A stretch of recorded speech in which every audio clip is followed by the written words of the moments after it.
लोकसभा में taxation and other laws संशोधन bill 2026 पेश करने जा रही है।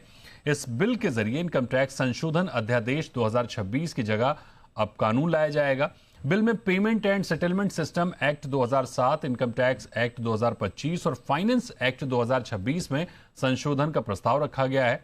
इलेक्ट्रॉनिक्स मैन्युफैक्चरिंग को बढ़ावा देने के लिए टैक्स छूट की अवधि फाइनेंशियल ईयर 2040-41 तक बढ़ाने का प्रस्ताव है। वहीं नए टैक्स रिजीम को चुनने वाले एसपीवी पर सरचार्ज 10% से बढ़ाकर 25% करने की बात की गई है। और इस खबर पर हमारे साथ हमारे सहयोगी तरुण शर्मा जुड़ रहे हैं। तरुण, विस्तार से बताइए खबर।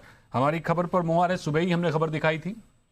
बिल्कुल, हमने सुबह ही बता दिया था कि कल इनकम टैक्स एक्ट में बदलाव आ सकते हैं। Taxation and other tax amendment सरकार लेकर आ सकती है। इसमें सबसे इम्पोर्टेंट था कि पेमेंट एंड सिक्योरिटीज एक्ट में भी बदलाव किया जा रहा है। इस पेमेंट एंड सिक्योरिटीज एक्ट के जो बदलाव से जो अभी तक यूपीआई पे एमडीआर नहीं लगता था, उसका एक रास्ता साफ हो जाएगा। सेक्शन 269 जो इनकम टैक्स एक्ट का है, उसमें कई सारे प्रोविजंस हैं, जैसे भीम यूपीआई, भीम रुपए डेबिट कार्ड जैसे जो आइटम्स हैं, उन पे आप एमडीआर नहीं चार्ज कर सकते। तो उस लॉ को पूरी तरीके से रिपील यहाँ पे सरकार करने जा रही है।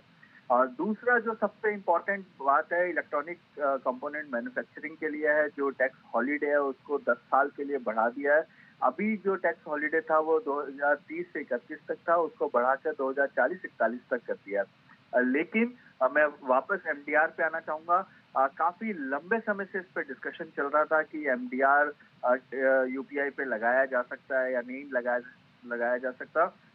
सरकार का इस पे क्या रुख है? तो अब इस अमेंडमेंट के बाद डिपार्टमेंट ऑफ फाइनेंशियल सर्विसेज एक लिस्ट तैयार करेगी कि कौन कौन सी जो प्रोडक्ट हैं उन पे एमडीआर लग सकता है, एमडीआर कितना लगेगा, किस अमाउंट पे लगेगा, ये सब चीजों का अभी फैसला होना बाकी है।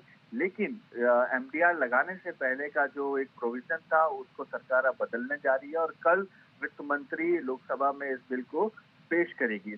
हालांकि जो बिल था ये ऑर्डिनेंस को एक्ट में बदलने के लिए था। जो फॉरेन इन्वेस्टर यदि गवर्नमेंट सिक्योरिटीज में निवेश करते हैं तो उनको कैपिटल गेन में रियायत जो दी गई थी जून के महीने में ऑर्डिनेंस के जरिए, उसको एक्ट में बदलना था। लेकिन सरकार ने कई और ऐसे फैसले इसमें इंक्लूड किए हैं जिसमें एक यूपीआई के एमडीआर का मामला है, इलेक्ट्रॉनिक कंपोनेंट मैन्युफैक्चरिंग का दूसरा फैसला यहाँ पे लेने जा रही है। तीसरा जो प्रोविजन किया है वो डेटा सेंटर्स के लिए किया है कि जो भारतीय कंपनियां अपनी लीज पे देंगी उनको भी टैक्स हॉलीडे का फायदा मिलेगा।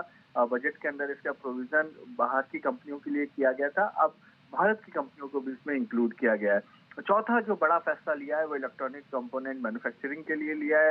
रीट्स और इनविट्स के लिए भी यहाँ पे सरकार एक बड़ा प्रोविजन यहाँ पे टैक्सेशन पर्सपेक्टिव से लेकर आ रही है। तो काफी कुछ इसमें मार्केट रिलेटेड है। और जो हम सुबह से कह रहे थे कि सरकार जो है एक प्रोविजन लेकर आ सकती है, पेमेंट एंड सिक्योरिटीज एक्ट में बदलाव कर सकती है जिससे यूपीआई पे एमडीआर लगाने का रास्ता साफ हो सकता है। तो वो अब पूरी तरीके से क्लियर हो गया है कि कल ये बिल को पेश किया जाएगा। हालांकि हमारे पास सुबह से ही क्लैरिटी थी, बिल की कॉपी हमारे पास थी, लेकिन फिर भी ये तय नहीं था कि वित्त मंत्री कब लोकसभा में इस चीज को पेश करेगी। तो अब जो कैलेंडर आया है उस कैलेंडर में तय है कि कल यदि संसद चलती है, लोकसभा यदि कल सुचारू रूप से चलती है तो वित्त मंत्री इस बिल को पेश कर सकती है। इस अमेंडमेंट बिल के पेश होने के बाद डिपार्टमेंट ऑफ फाइनेंशियल बिल्कुल ये तय होगा कि कहाँ कहाँ एमडीआर कौन। जो हमारे सोर्सेज हैं वो बता रहे हैं कि वीजा और मास्टर कार्ड इससे बाहर होंगे, लेकिन जो फायदा जो है वो भारत के जो रुपए डेबिट कार्ड को और यूपीआई को मिल सकता है। मैं अपने दर्शकों को ये भी बताना चाहूंगा कि एनपीसीआई काफी लंबे समय से इस चीज की एडवोकेसी कर रहा था कि यूपीआई पे एमडीआर लगना चाहिए, क्योंकि एक स्टेगनेंसी यहाँ पर यूपीआई के डेटा में आ गई है। यूपीआई के थ्रू जो पैसा दिया जाता है उस पर एक स्टेगनेंसी आ गई थी। तो ये एनपीसीआई का मानना था जब तक इसमें एमडीआर नहीं लगता तब तक जो यूपीआई का इंफ्रास्ट्रक्चर उस पर निवेश आ पाना काफी मुश्किल है।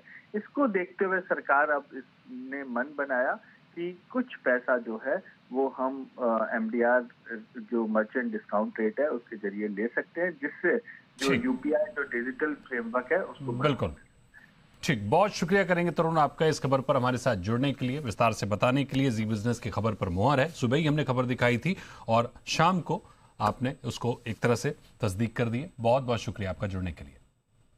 केंद्र सरकार ने पेट्रोल, डीजल और एविएशन टर्बाइन फ्यूल पर टैक्स को लेकर एक नया नोटिफिकेशन जारी किया है।